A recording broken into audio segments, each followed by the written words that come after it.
Olá, amigos, sejam bem-vindos ao podcast Músico S.A. Eu sou Igor Wilcox. Eu sou Marcelo Coelho. O podcast Músico S.A. sempre traz um convidado, um músico ou um player do mercado que vem relatar as suas experiências e reflexões sobre o que o músico precisa saber para cuidar da sua carreira.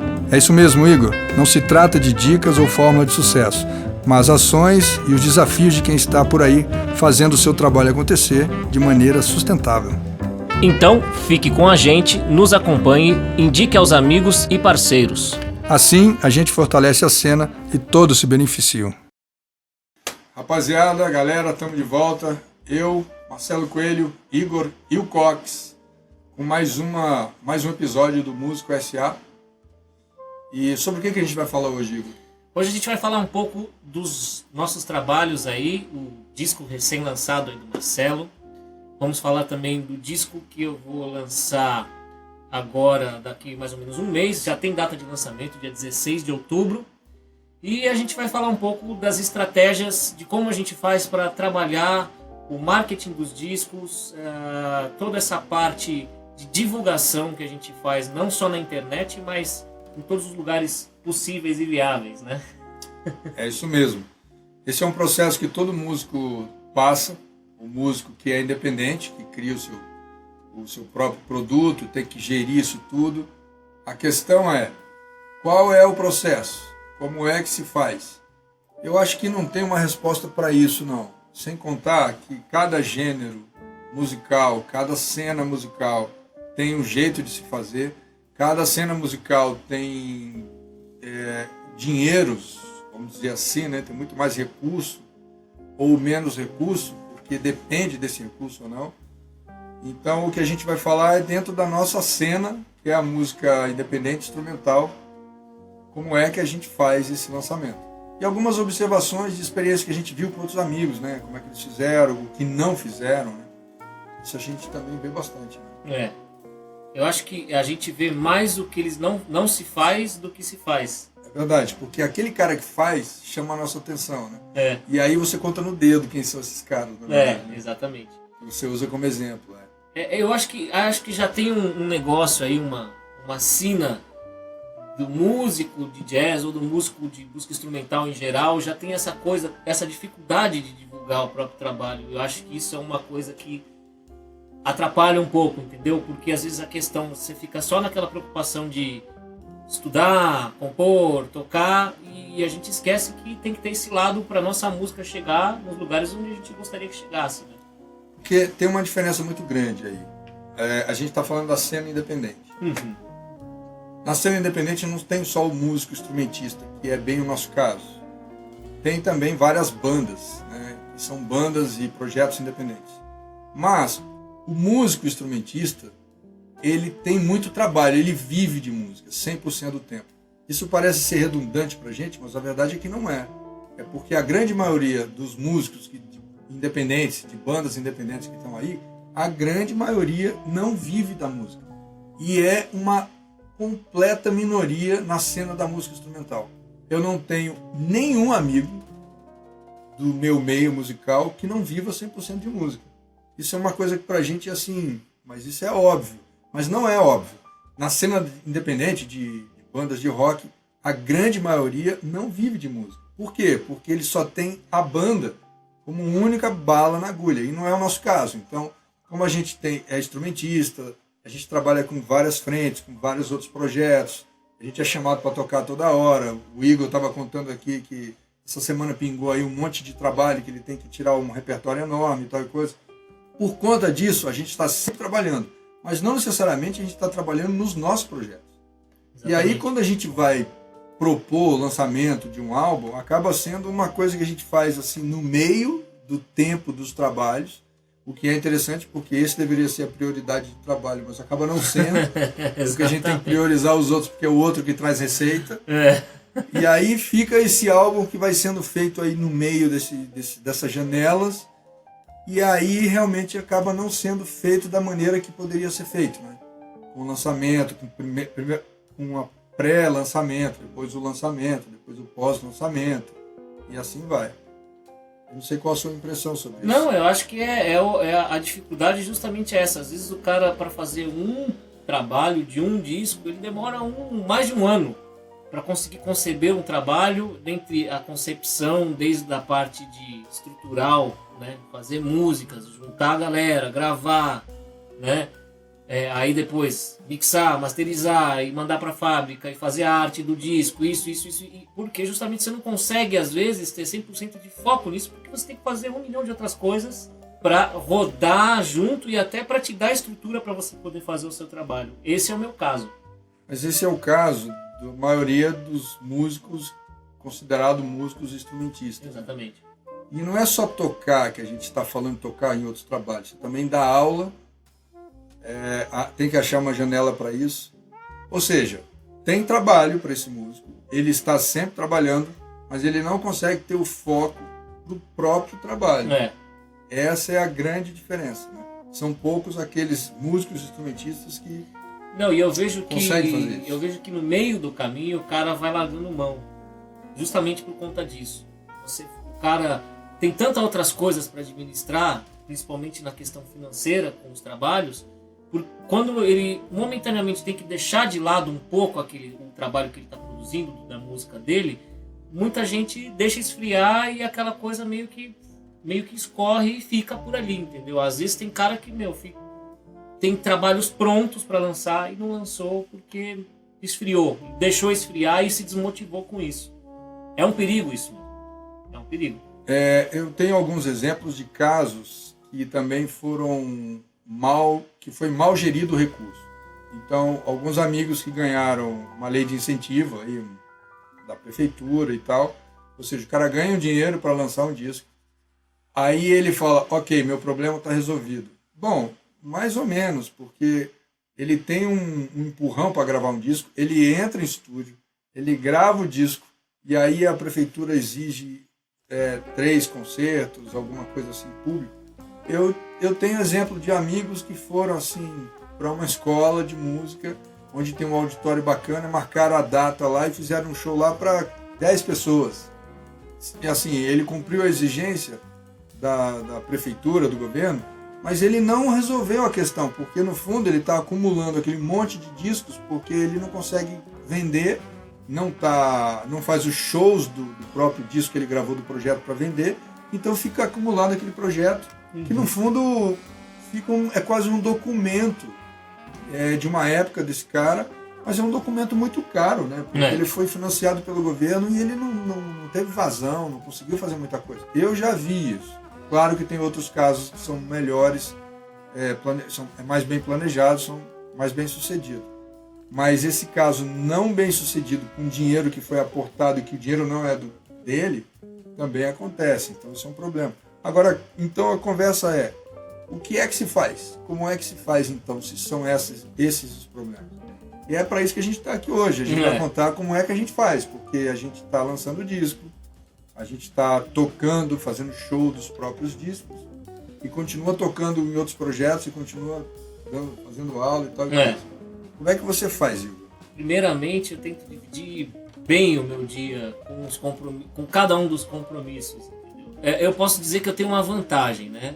O fato de eu ser casado com uma pessoa que vive no mesmo ramo que eu, na música, isso me facilita bastante, porque ela cuida de uma parte do processo, dos trabalhos que a gente faz junto, que a gente tem junto, e isso me facilita, me permite ter um pouco mais de tempo para conseguir administrar as outras coisas, dentro de aula e gigs de batera, vamos supor assim. Ela não administra minhas gigs de baterista, nem minhas aulas, mas administra o trabalho que eu tenho com ela de música eletrônica.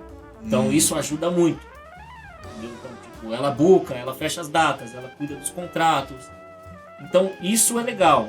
Se você tem, né, no meu caso é minha esposa, mas se você tem uma pessoa que possa te ajudar a gerir isso, de uma certa maneira, uma pessoa para trabalhar com você, isso vai te ajudar muito a otimizar o seu tempo para você poder dar foco nas suas outras coisas. Então, no meu caso é isso.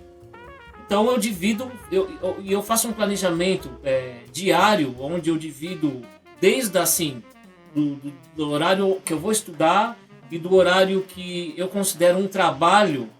Apesar de quando eu estou estudando e eu gostar de estudar, eu também acho que faz parte do meu trabalho. Eu considero como meu trabalho, mas é uma outra parte do meu trabalho é justamente gerenciar o meu grupo, é gerenciar a minha carreira, né? Os meus trabalhos, o meu disco, que eu acabei de gravar. Então eu procuro dividir o meu dia, por exemplo, numa parte da manhã onde eu vou me dedicar ao meu instrumento, única e exclusivamente ao meu instrumento, ou alguma coisa relacionada à música, e no período da tarde tentar buscar gigs, entrar em contato com curadores, mandar material do disco novo para revistas, para jornais, para a gente ter resenhas, né? Então isso é uma coisa que é importante, né? Então, e é exatamente isso que eu ia falar, do grande defeito que eu vejo de músicos que lançam seus trabalhos e eles divulgam uma semana. Depois de uma semana você não escuta mais falar do trabalho deles, porque eles acham que, tá bom, então eu postei, coloquei um vídeo, postei um negócio no Instagram, tá bom. E é o que eu vejo acontecer com 90% dos casos das pessoas que lançam um trabalho, é justamente o trabalho não ir pra frente, porque pelo fato de não dar essa continuidade que eu acho que você tem que dar para tudo, né? É exatamente isso. Essa questão de poder parcerizar com alguém, uma série de... seria o departamento operacional, que você tem que operacionalizar todo dia. Se poder parcerizar com alguém, isso vai facilitar demais a vida. E o gargalo, aonde está, na minha opinião, pelo menos para mim, a situação mais difícil de resolver é exatamente a questão do booker, que é a venda. É a venda dos shows. E a venda dos shows é onde gera a receita. E essa receita se converte em dinheiro para poder gerar mais trabalho, que gera mais shows. É essa roda que aumenta. E a questão de venda de shows não é simples. Não é simples. Por quê? O mercado da música é um pouco diferente do mercado outro qualquer, vamos colocar mercado de alimentício, por exemplo. Cara, tem que ter demanda, tem que ter comida, tem que ter remédio, tem que ter. Então precisa alguém chegar lá vendendo um remédio ou vendendo algum tipo de comida, porque tem muita procura e os caras não podem deixar a prateleira vazia. Ponto. Na música, não necessariamente é assim. Eu vejo que o Sesc é um tipo de... tem que comprar, eles têm que comprar uma série de shows, eles têm que ter atração todo fim de semana. Mas a oferta é muito maior que a demanda do Sesc. Mas, de qualquer maneira, eles são compradores. Então, esses centros culturais que tem show fechado assim são compradores. Alguns bares também são compradores. Mas a oferta é maior do que a demanda. Muito maior, né? E festival precisa de show. Mas vamos lá, festival acontece uma vez por ano. É o festival, a edição daquele ano. Supondo que ele aconteça uma vez por ano. O produtor, o organizador desse festival, ele já tem algumas referências, alguns shows que ele já queira fazer.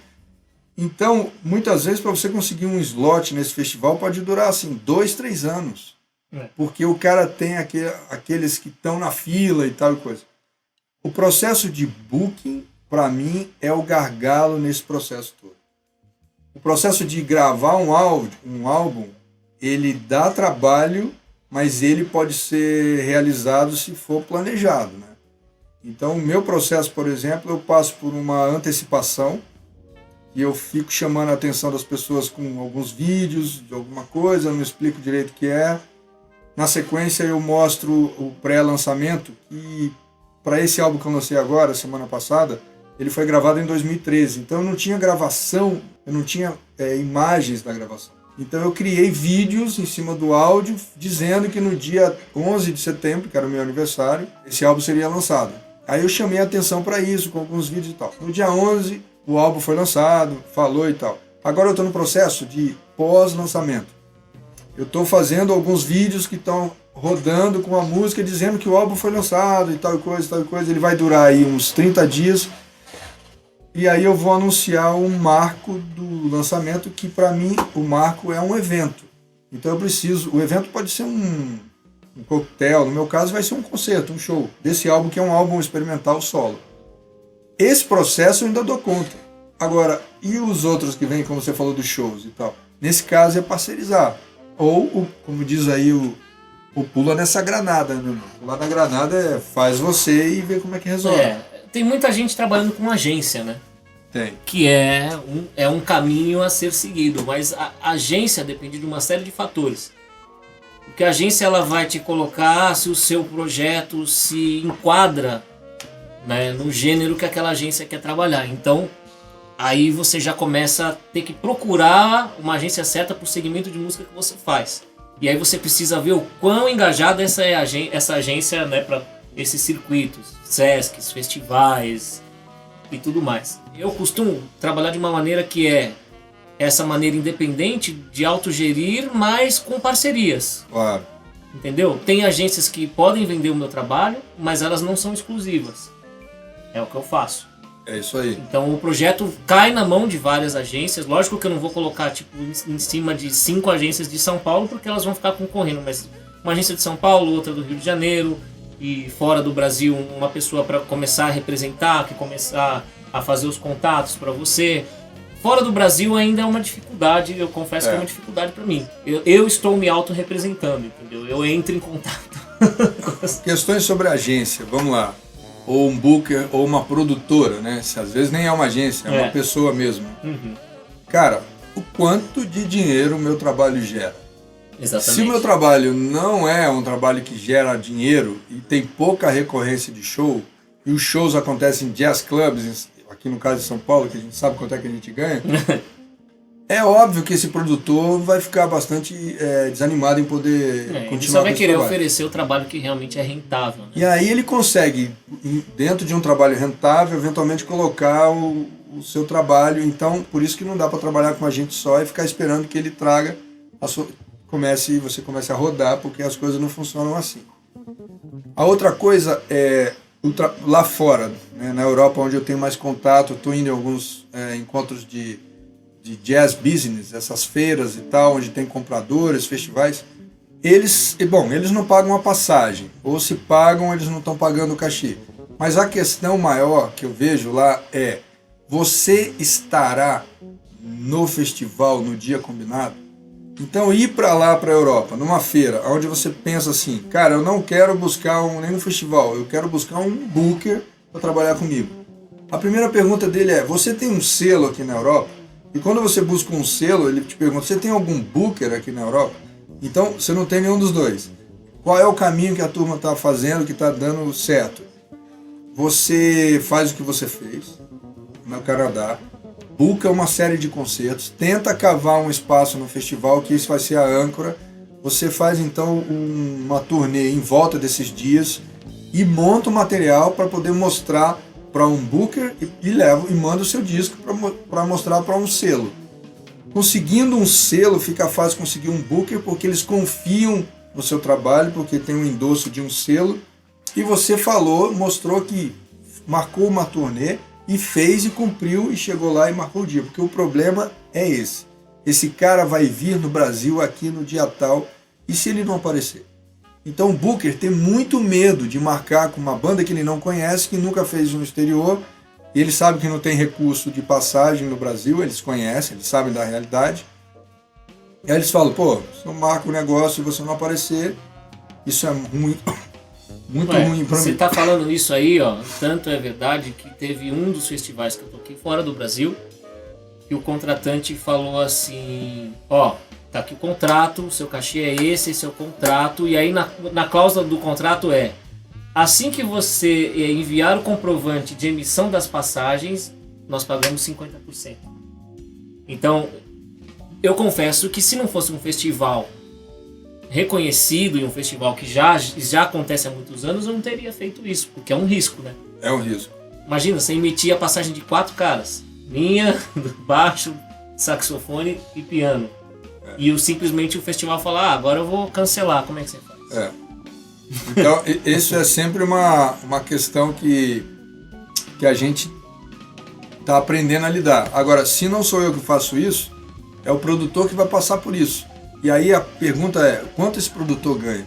Eu estou com um contato no Canadá de um amigo brasileiro que mora lá, que é um engenheiro, um cara super organizado, que decidiu seguir a vida morando no Canadá.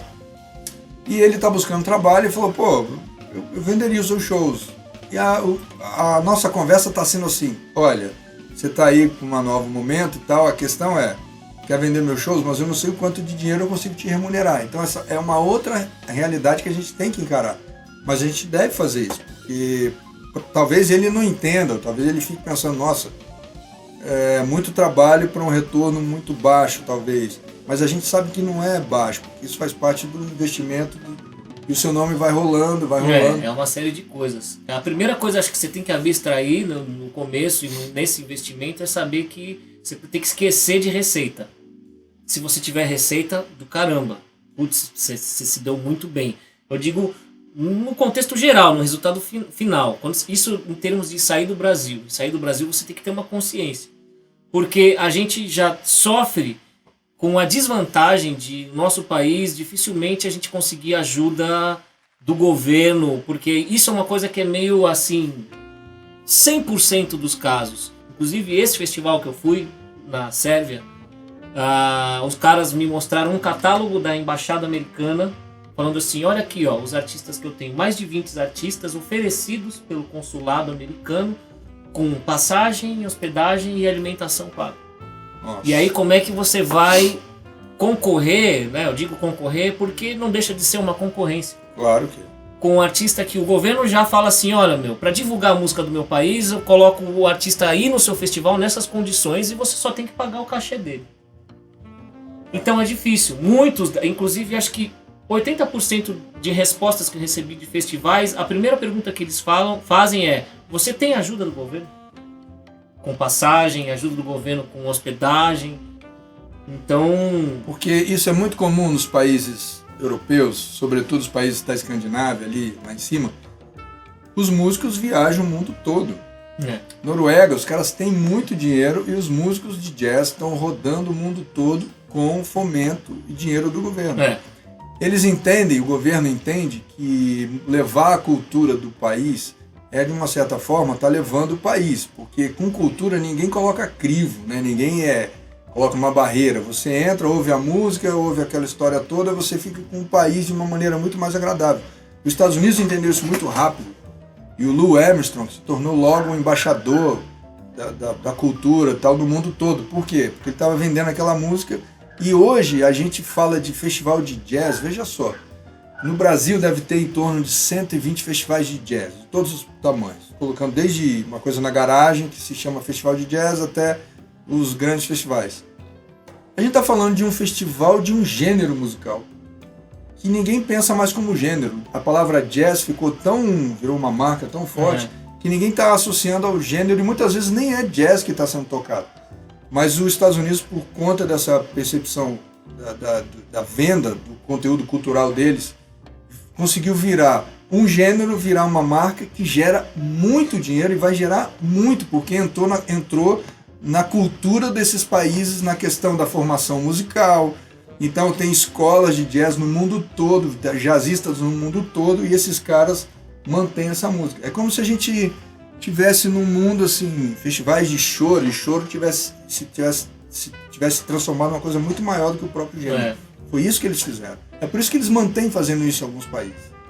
É uma forma de vender. Agora tem um outro lado da moeda que a gente não falou aqui, que deve ser comentado também, não vamos entrar muito em detalhes, mas uma coisa é o show, de onde vem uma receita maior. A outra coisa é a receita que vem dos streamings, que vem da sua música sendo vendida.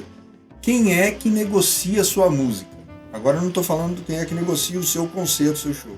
São as chamadas editoras. E mesmo caso de editora, a editora trabalha com a sua música? Faz sentido trabalhar com a sua música? Talvez sim, porque tem muita demanda de música instrumental por conta de sync, de vídeo e tal.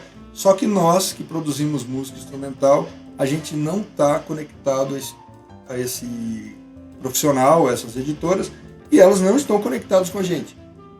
Mas claro que tem profissionais que descobriram a necessidade da demanda de muito conteúdo de trilha e está entregando para essas editoras, elas estão repassando. Agora uma trilha que poderia ser originalmente de um músico criado e faz parte de um projeto, não está entrando porque a gente também não conhece, a gente não sabe esses caminhos. Eu estou começando a estudar sobre isso, porque eu tenho muito interesse em ver como é que eu coloco a minha música, E, cara, não é fácil. Não é fácil. A coisa... Hoje mesmo eu fui levantar algumas coisas de umas músicas no ECAD e eu descobri que não tá num monte de lugar, que deveria estar, não sei o quê. Assim, eu tô aprendendo, o negócio é meio complicado, mas a gente precisa também saber disso, porque, como disse o Hamilton de Holanda, e eu concordo com ele falou, o Spotify e as minhas composições e o streaming é a minha poupança no futuro. Ou seja, esse dinheiro, essa música tá lá, ela vai estar gerando, eu estou ganhando enquanto eu estou dormindo, ela está sendo tocada, eu estou dormindo, eu estou ganhando dinheiro. É um pensamento que nós, músicos, deveríamos ter também. Pensar nisso de uma maneira mais longeva, né? Para gerar receita mais para frente. O difícil mesmo é justamente você atingir as pessoas para escutarem o seu som e você ter esse número de streamings, né, de plays, a ponto de gerar uma renda que seja uma renda legal para você, né? Acho que os artistas que têm mais nome, um nome mais solidificado na cena, têm um pouco mais de facilidade, apesar de saber que os streamings pagam muito mal, né? Mas esse é o grande problema. Mas aí eu concordo com você, mas eu acho que isso é um estímulo. Se a gente entende que tem receita ali e é um negócio a longo prazo, isso vai fazer a gente produzir mais. Sem dúvida. Vai fazer sem produzir dúvida. mais. A verdade é que você tem que ter conteúdo. Tem que ter conteúdo. Tem que ter muito e conteúdo está muito fácil produzir hoje. Eu vi o Nelson Faria agora, eu entrei no Spotify dele. Cara, ele fez todas aquelas músicas que tocou nas entrevistas. Todas. Ele fez álbuns, jazz, bossa nova e tal. Tá, mas é muita música, com muito convidado, tá tudo no Spotify. É óbvio, ele entendeu que ele tem no programa dele uma série de conteúdos musicais e aquilo cabe onde? No Spotify. E aquilo está gerando para ele.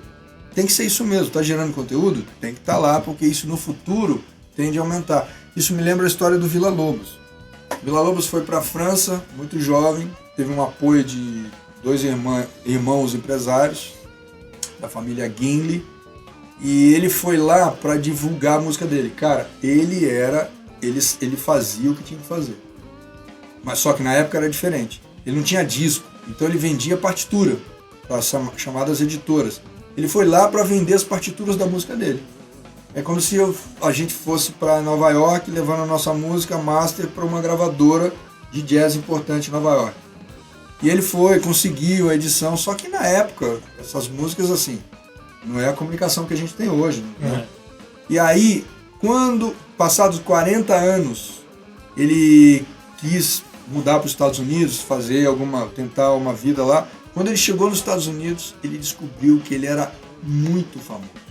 E aí ele conseguiu recuperar e ganhou dinheiro, e conseguiu ver que tinha dinheiro, um monte de coisa, porque essas partituras foram rodando e chegaram lá. Então, mesmo Villa Lobos, na música erudita, tinha plena consciência de que ele tinha que fazer esse trabalho de divulgação da obra dele, porque senão não teria chegado em lugar nenhum. Percebe? E hoje em dia, assim, o cara tem tantos caminhos para lançar a música dele, né? Você pode ir atrás de um selo, você pode ser o selo, ou você não ser nenhum selo e você ser apenas um artista independente que abre uma conta numa distribuidora e distribui sua música. Então, a bem da verdade é que você tem muitos caminhos para fazer a distribuição e divulgação da sua música.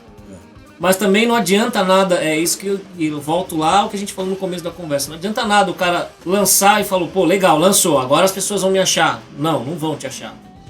No Spotify tem você e vai ter mais 1 milhão de caras fazendo o som que você faz, ou algo similar, ou outro gênero. Então, assim, é uma árvore muito grande, com uma ramificação enorme. Então, aí tem esse outro lance que é a questão da divulgação. Mídias sociais, os próprios sites de streaming, você mandar as suas composições, as suas músicas para os curadores de playlists, para suas músicas entrarem em playlists, que hoje a grande jogada do Spotify mesmo, exceto se não for o cara que é muito famoso e as pessoas já vão direto naquele cara procurar a música dele, é você conseguir colocar músicas nas playlists. Né? Spotify, Deezer, as plataformas são chamadas de lojas e as playlists são as rádios. Exatamente, as rádios de hoje. As lojas e os distribuidores chamam de loja, tem que botar nas lojas. Meu, estão falando do Spotify, estão falando do Deezer, da Google Play, entre outros. e as playlists. Isso aí realmente. E não há, porque isso eu sei, fiquei sabendo, uma playlist de um jazz instrumental contemporâneo do Brasil. Não há, assim, claro que seja uma playlist que veio de uma distribuidora, por exemplo. Pô, isso é interessante. E eu estou conversando com uma e em breve eu vou anunciar para vocês que vai rolar. E ela falou, pô, me ajuda a ser o curador disso, porque realmente não tem, a gente não sabe, não é o gênero que a gente trabalha muito, porque os views é muito baixo, então a gente não dá atenção e é fato. Não é? Eu consigo entender para quem está no business, falar, cara, eu não posso botar todo o meu arsenal a favor de um cara que nem ele consegue levar gente pro show dele, pô, sou eu que vou fazer as pessoas ouvirem a música dele. Mas se você ver as playlists de jazz do Spotify de lá de fora, nossa, são assustadoras. A quantidade de inscritos, de seguidores. Sim. Então, é uma questão também cultural, né? Cultural. E começar a fazer a coisa rodar. Entender que essas playlists do Brasil podem chegar nesses outros lugares. Exatamente. Porque eles vão ser consumidos. Exatamente. Jazz, música instrumental brasileira, enfim. Uma consideração aqui, galera. Pouca gente fala sobre essa plataforma, mas é uma plataforma que eu uso já há muitos anos, que é o Bandcamp. O Bandcamp é uma plataforma que lembra muito MySpace, mas está com ainda aqui no Brasil, não sei por que ainda não pegou, mas é um lugar muito legal para distribuir o disco. Você mesmo pode fazer sua conta, você faz lá, você sobe os seus discos, você pode vender, você pode colocar para download gratuito. E o Bandcamp é muito legal porque, por exemplo, vai lançar o disco novo do meu quarteto, dia 16 de outubro a gente vai lançar o álbum novo.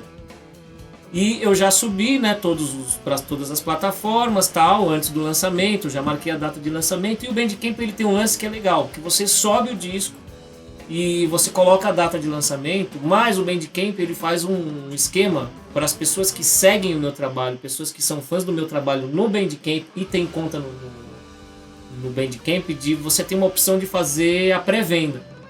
Então a pré-venda basicamente é todas as pessoas que seguem, que já compraram os outros álbuns e que são cadastradas no meu Bandcamp, automaticamente elas recebem já com exclusividade o álbum antes de sair. Entendeu? Então isso é legal, os caras gostam. Por exemplo, eu subi ontem pro Bandcamp, eu já vendi 2 álbuns. Olha só. Eu vendi um para os Estados Unidos e um para a China. Olha só. Via digital mesmo. Né, via download. Então o Bandcamp é um lugar e o Bandcamp é para artista independente. Foi feito para artista independente. Engraçado, essa é uma plataforma muito usada mesmo, mas no Brasil não pegou, né? E no Brasil eu ainda estou me perguntando quais são as plataformas que os músicos estão usando, porque eu acho que eles não estão em plataformas da música, eles estão dentro de Instagram, Facebook, Instagram. Assim, mais dentro das redes sociais do que da plataforma. Porque um consumidor de música, ele gostaria de estar dentro de uma plataforma de música, mas talvez no Brasil isso ainda não... E o legal do Bandcamp é que ele lembra também uma mídia social, porque o cara que é fã, só que é listener, ele fica lá procurando e ele pode seguir os artistas e tudo que os artistas postam de novidade, seja um single, um EP, o cara já recebe e o cara pode comprar de primeira mão. E muita gente faz isso, eles colocam no Bandcamp antes de colocar em todos os stores.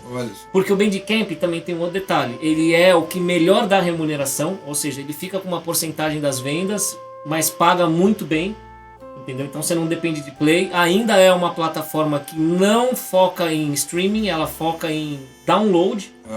Foca entendeu? no próprio arquivo. Não. E o esquema é meio louco, porque você até se sente meio... É estranho para quem ainda não usou o Bandcamp, porque ele oferece para o usuário do Bandcamp o direito de dar o streaming naquelas músicas completo. O usuário cadastrado no Bandcamp, o cara que tem uma conta lá, ele pode, por exemplo, vai lá no meu disco novo, ele pode ouvir 3 vezes, até 3 vezes cada música. Tipo, quero ouvir e ter certeza de que eu vou comprar. No princípio eu achava estranho, eu falava, o cara vai ouvir e falar, legal, não vou baixar, porque, já ouvi. E me gerou essa impressão ruim, mas ao mesmo depois me gerou uma impressão boa, porque as pessoas ouvem e compram. E te fideliza, né? E tem um negócio assim, a música lá, você distribui algo por $9 ou quanto a pessoa quiser dar a mais daquele preço mínimo. Olha. Então tem uns caras meio malucos que vão lá e, por exemplo, eu pus o disco a $9, tem gente que vai lá e dá 15. Que legal isso. Isso é bem... Isso não é uma cultura brasileira. Não, né? tanto a gente, não se é... puder não pagar, não paga. Né? Tanto não é que... Eu vou só contar o finalzinho de uma história. Lá no Canadá, em uma das gigs, todo lugar que a gente ia tocar, eu colocava os discos para vender, né? E ficava uma pessoa lá encarregada pela venda dos discos. Aí chegava no final do show, ela ia lá e me dava o dinheiro referente ao disco. Aí num desses shows, a pessoa me dando assim, vendeu bastante disco e tal. Aí do nada ela, pá, puxou uma nota de $100. Ela fez assim, opa! Aí eu, legal, o que é isso aí? Ela falou, isso aí foi um cara que deu $100 pelo seu disco. Aí eu falei, mas como assim? Ela falou, não, aqui é assim. Se o cara acha que seu trabalho vale mais, ele vai, paga e acabou. Tá vendo? A gente tem que andar por esses lugares, porque ali tá a nossa turma. Bom, gente, é isso aí, ó. Valeu aí a audiência, nos acompanhem. A gente está com um podcast, a gente está com um canal no YouTube. Daqui uma semana esse episódio vai estar lá editado, bonitinho. É verdade. E compartilhem, porque a ideia aqui não é dica, como a gente fala sempre, não é dica nem fórmula de sucesso, mas é simplesmente contar a nossa experiência, como é que a gente está fazendo, porque somos músicos como qualquer outro, não tem diferença nenhuma. Eu acho que a nossa principal ideia aqui é tentar compartilhar um pouco da nossa experiência, da vivência que a gente tem em relação a como a gente realiza os nossos trabalhos, como a gente consegue chegar em determinados lugares, porque a gente sabe que é difícil pra caramba, porque justamente usando de novo a palavra, é muito concorrida, muita gente para pouco espaço, essa é a real. Quando você fala em 120 festivais de jazz, você pode até pensar que é um volume grande, mas não é. É bem baixo, na verdade. É bem baixo. Então, o lance aqui é a gente tentar compartilhar um pouco dessa experiência e receber de vocês também esse feedback. Então, gente, nós estamos no Spotify como Músico S.A. Já tem os 2 episódios lá, né? O primeiro, o segundo que teve a participação do Sandro Reich. O de hoje a gente vai subir também, né? Isso no Spotify, no canal do YouTube também. E o próximo a gente vai ter um convidado especial. Exatamente. É isso aí. Então, valeu e até a próxima. Falou.